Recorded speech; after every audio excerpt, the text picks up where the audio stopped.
په پولند کې 4500 امریکایي سرتیري میشت دي او دا په ختیځ اروپا کې په خپلوار سره بدلیږي.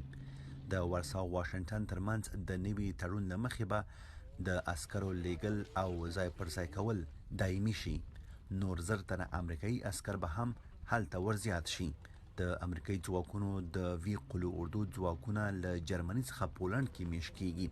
د امریکا د بهرنیو چارو وزیر مایک پامپیو پولند ته د سفر پر مهال دا تړون د شنبې په ورځ لاسلیک کړ.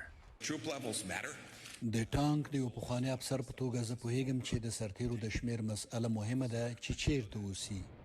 څېړونکي وایي چې د سرتیرو میشتول ستراتیژیک ارزښت لري.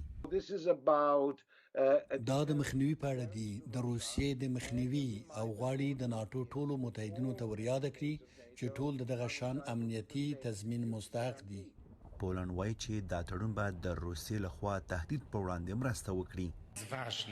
دا زموږ د امنیت لپاره اړین دي. دا مهمه ده چې دوی په پولند کې واچول شول، نه په جرمني کې. تیره میاشت ولسمشر ټرمپ اعلان وکړ چې له جرمني څخه 12,000 سرتیري باسي او برلین د ناټو دفاعي بودجې د لګښت په برخه کې په نه همکارۍ تورن کړ. هغه وایي چې نیمایي سرتیري به کور ته راشي او نور به د ناټو متحدو هیوادونو کې میشت شي.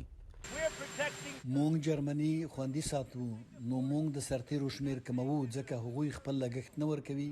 په دې باندې پوهېدل اسانه دي. امریکایي چارواکي وایي چې له جرمني څخه د یو شمېر سرتیرو ایستل او په پولند کې میشت کول سره تړاو نه لري. جرمني خبرداری ورکړه چې د سرتیرو ایستل به د ناټو اتحاد کمزوری کړي. په 2014 کال کې د کریمیا لاندې کولو او د اوکراین په ختیځ تر برید وروسته د ناټو متحدینو په زرګونو سرتیري د اروپا ختیځ کې میشت کړل. مسکو په پولند کې د امریکایي سرتیرو میشت کېدو ته د امنیتي تهدید په سترګه ګوري.